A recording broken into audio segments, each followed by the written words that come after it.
Okay guys, here's a short little video to help you out with today's activity with your sub, which is A1 Work6 Function Domain Range Practice, kind of reviewing everything from last week. There are a couple things like tidbits of this week, and so I wanted to give you a little bit extra help with that. So first off, if you have something like this is on your Work6. I just took a picture of the bottom three functions. We have h of x, we have p of x, and we have q of x. So with these three functions, we have three different depictions. We have an equation, we've got a table, we've got a graph. So first I want to remind you in terms of an equation, okay? So when we're looking at equations, if we're asked to find an input or an output and all of those differences, okay? So first off, when we are looking at the function pieces, okay, we've got two different ways we can ask a question. We could find, like in this case, we could say h of 5, okay, or we could say like h of x equals 4, okay. So if either of those things were asked, we're going to talk about how we do those pieces. So in the first one, we see the 5 is inside, that is our input. So we're going to plug 5 in. So we would say h of 5 equals 2 to the 5th, because again, I'm going to use h. Okay. So I'm going to do 2 to the 5th. We're going to keep h of 5. 2 to the 5th would be 2 times 2, which is 4 times 2, which is 8 times 2, which is 16 times 2 is 32. So we would say our final answer is h of 5 equals 32. Okay. Whereas the next one, this is the outside, it is our output.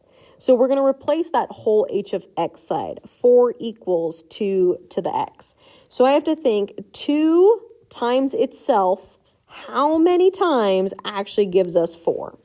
Well, it'd be 2 times 2, which means I would have 4 equals 2 squared. That means that x would equal 2. So I would say my final answer, h of 2 equals 4. Okay. Now I will tell you on this practice, there won't be anything more complicated than that in terms of the equation. Okay, so there's the equation help. I want to also talk about the tables. So tables, you got to think back to our notes that we split over Tuesday, Wednesday last week. So this, would be like example 2 where we filled out the table. We used function notation to fill it out, but then we're just looking at the table itself. So if we were to look at our table, P of X, okay, we could again have the same sort of questions. We could be like, what's P of negative 4? Or we could say P of X equals 5, okay. So on the table, what we're going to do is, since negative 4 is our input, we're going to look, since that is our x value, okay, we need to look where x equals negative 4. So I look at where x equals negative 4. So I want the corresponding part of the table, which would be 7. So I know that I have the coordinate negative 4, 7. So I would say, well, P of negative 4 is equal to 7. We're just looking at that row. Okay. Now, alternatively, if we're going to use that as our output, that means that 5 is what our y value is, or our P of X column. And so we're going to look where P of X is equal to 5, okay, which tells us the corresponding value, we would have 0, 5, should be P of 0 is what gave us 5. So that's how you're going to look at the table too. Again, you're looking at that example 2 from notes. Let's see, that was what? Notes 2, function notation. And so if you look at last week's notes, it'll be that bottom one where we had the big table. Okay. Last help. Oh, I need one more picture. Okay. Last one to look at is the graph. Okay. This is kind of a preview of tomorrow. So we're looking, we'll do like Q of 0 and Q of X equals, let's see, we'll go negative 6. Okay. So on the graph, again, very similarly, we know that this is our input. So we're looking for the coordinate point that is 0 something. We're looking for that something. So we're going to go on the x-axis to 0, and we're going to go to our function, which would give us the coordinate point 0, 2.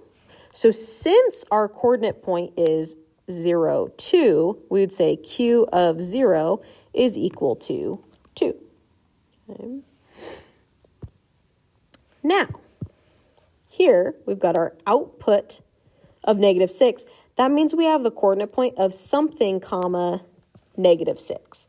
So I'm going to go to -6 on my y-axis. And then I need to know where my function is. In this case, is 2 places. So we have the coordinate point -2, -6. We also have the coordinate 4, -6.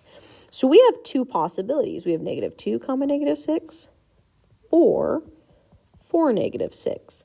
So you would give me one or both of those answers. We'd say q of -2 equals -6. We'd say q of 4 equals -6.